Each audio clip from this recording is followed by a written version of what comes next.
Hello,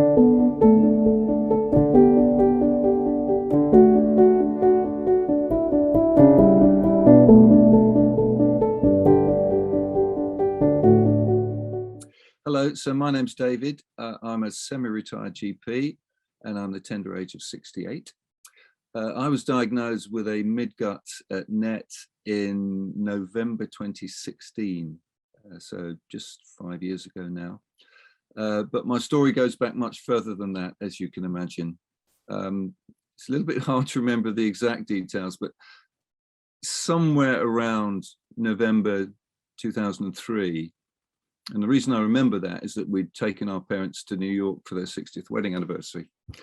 I had really severe abdominal pain and bloating for a few days, which mystified me and gradually settled. And then over the next 5, 6, 7, 8 years, I would have similar episodes of being in really quite severe abdominal pain, just coming out of nowhere. For no obvious explanation, because it was occasionally associated with going to the loo more often, loose stools, diarrhea, if you like. Like most people, whether professional or not, I assumed I had an irritable bowel syndrome, and I endlessly spent time trying to work out whether there was a relationship between what I'd eaten the day before or a few hours before, because quite often the pain seemed to accentuate soon after eating. I was gratified to know that alcohol tended to make it better, so that was a plus. Not always, but generally speaking, as did curry. So this went on for some years. I'm just looking at my notes now because I can't remember myself that well.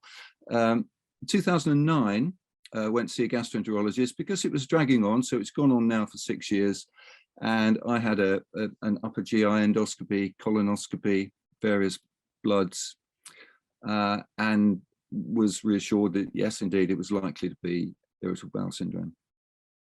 The next year, 2010, I was still getting occasional bouts of really quite severe abdominal pain. And again, I do remember this because my daughter had just qualified as a doctor who was working in the local hospital. And I was literally on my knees in my bedroom with my elbows on the bed in agony. And she said, "Flipping heck, Dad, you can't do that." And she carted me off to hospital where she was a houseman. And one of her lovely chaps gave me some morphine, and it was one of the best few hours I've had in my life. The pain went away, and the pain settled overnight, actually. So by the next morning, I think I was under the colorectal consultant. He said, "Well, you seem better now. Maybe we'll do a CT in the future. And you've probably got irritable bowel syndrome." As happens to many of us patients on the NHS, my appointment for the CT was put off 2 or 3 months, then it was put off 2 or 3 months, then it was put off 2 or 3 months, by which time I got in touch with the more local hospital to where I worked and had a CT there of my bowel, which was reported, of my abdomen rather, which was reported as normal. So 2011, the pains had still gone on intermittently with occasional diarrhea, and I had a small bowel MRI that was reported as normal. I had hydrogen breath test, lactose tolerance test, you name it. Somewhere around 2011, I started taking low-dose amitriptyline, 10, 20 milligrams. I'm a big fan of amitriptyline. Old doctors like old drugs. They're generally speaking better than new ones in my experience.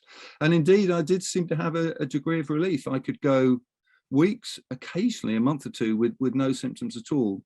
And then I might have a run of a few days or a week or so. It's just so variable. At the beginning of 2016, unbeknownst to me, but in retrospect, my daughter commented that I flushed every now and then. Red hands, red face. Being of a certain age, I just assumed it was that. By October, November 2016, I thought, this is crazy. If I was one of my patients, I wouldn't be leaving a stone unturned.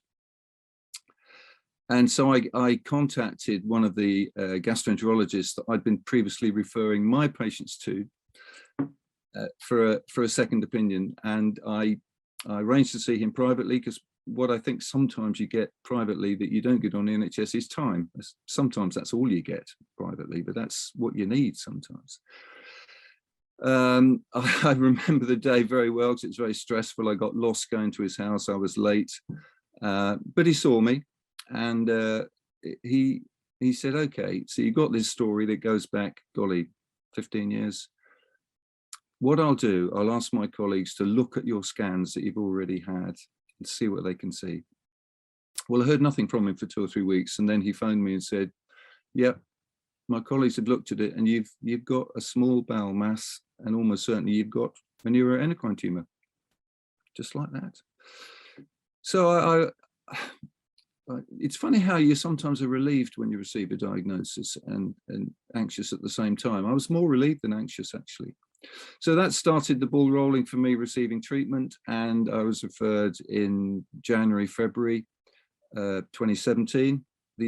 Actually, I retired from my practice in February 2017, the 28th of February, and on that very day, I saw the consultant who said, "Yeah, this is definitely NET. Let's get you going on some treatment." So that's my story of diagnosis. There are other bits and pieces that I've probably forgotten, but it was the variable nature of my abdominal pain. I remember when I first went to see the consultant that diagnosed me, I said, "I've got 3 different sorts of pain.